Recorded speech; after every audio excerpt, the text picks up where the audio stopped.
Bro, तुझे ABG भी आ गया, कॉम्पेंसेशन भी क्लियर हो गया। नाउ लेट्स सी तुम इसको आईसीयू में यूज करके पेशेंट का ट्रीटमेंट कैसे प्लान करोगे, which is the most important thing this day 5 of mastering the ICU from the scratch. ABG ICU में सबसे क्रूशियल होता है because it helps you answer कि पेशेंट का ऑक्सीजनेशन एंड वेंटिलेशन प्रॉपर्ली हो रहा है या नहीं, पेशेंट का ब्लड एसिडिक है या अल्कलोटिक है, and many more things. Let's start with the most common finding, metabolic acidosis. If you see metabolic acidosis in the ABG, सबसे पहले तुम्हें एनायन गैप फाइंड करना है using the formula sodium minus chloride plus bicarbonate. इसे मैंने अपनी last video में बहुत अच्छे से एक्सप्लेन किया है कि एनायन गैप कैसे निकालना है, so do check that video. Anion gap अगर तुमने निकाल लिया तो you will get the causes of metabolic acidosis. सबसे कॉमन कॉजेस क्या है? लैक्टिक एसिडोसिस हो सकता है ड्यू टू सेप्सिस और सेप्टिक शॉक, डीके हो सकता है, रीनल फेलियर हो सकता है, ये सब। तो तुम ये मेटाबॉलिक एसिडोसिस के कॉजेस को ट्रीट करो। फॉर एग्जांपल सेप्सिस है अगर, तो पेशेंट को फ्लूइड्स दो, वेजोप्रेसर सपोर्ट दो, और अगर डीके है तो इंसुलिन दो एंड फ्लूइड्स दो। बाइकार्बोनेट्स अगर पेशेंट का पीएच लेस देन 7.1 है तो ही दो,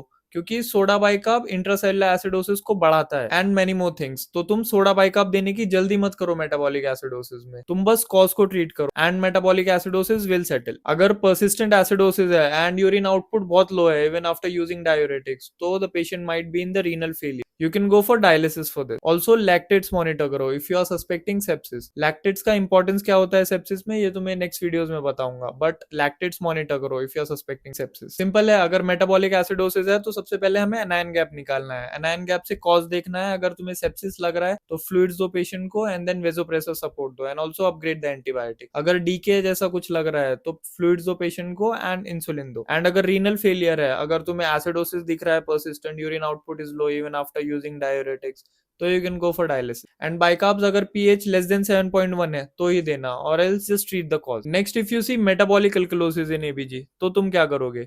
तुम सबसे पहले कॉज देखोगे। The cause can be vomiting, excessive diuretic use, ये सब हो सकता है। तो तुम इसमें भी कॉज ट्रीट करोगे पेशेंट का, वॉमिटिंग स्टॉप करो, डायूरेटिक यूज कम करो, and the metabolic alkalosis will settle। You can use NS जिसकी वजह से क्लोराइड करेक्ट होगा and it will increase the acidity of the blood। Hypokalaemia भी metabolic alkalosis क्रिएट करता है, तो correct that if you see it. Acetazolamide भी use कर सकते हो रेजिस्टेंट केसेस में, मतलब अगर तुम्हें मल्टीपल टाइम्स metabolic alkalosis ही मिल रहा है even after correcting the cause, तो you can use acetazolamide. And अगर उससे भी ठीक नहीं हो रहा है तो you can go for dialysis also, but usually ये कॉज को करेक्ट करने से ठीक हो जाता है, like vomiting, hypokalaemia, diuretic use, ये सब कॉज को ठीक करोगे तो मेटाबॉलिक अल्कलोसिस सेटल हो जाता है। Next thing is respiratory acidosis. इसमें CO2 will be high and pH will be लो।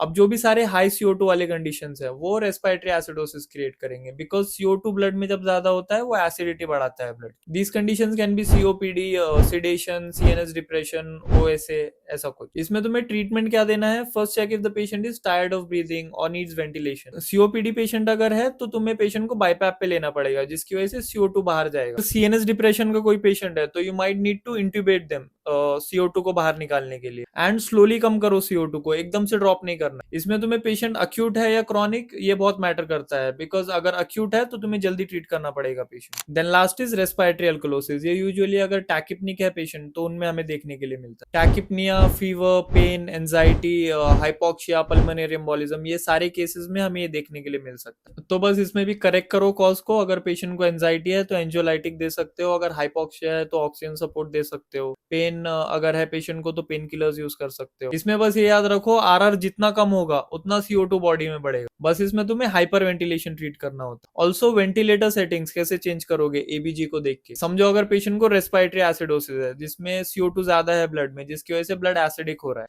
तो तुम वेंटिलेटर सेटिंग्स में क्या क्या चेंजेस करोगे? You will increase the respiratory rate और you will increase the tidal volume, जिसकी वजह से CO2 ज्यादा फ्लश आउट होगा बॉडी से and respiratory acidosis will settle easy. And respiratory alkalosis में क्या करोगे? इसका opposite, you will decrease the RR, जिसकी वजह से CO2 ज्यादा अक्यूमुलेट होगा बॉडी में। एंड अगर ऑक्सीजनेशन कम हो रहा है पेशेंट का तो FiO2 बढ़ा देना वेंटिलेटर में। So now you know how to read the ABG and how to treat the patient accordingly. Now don't forget to subscribe so that you don't miss the further important videos।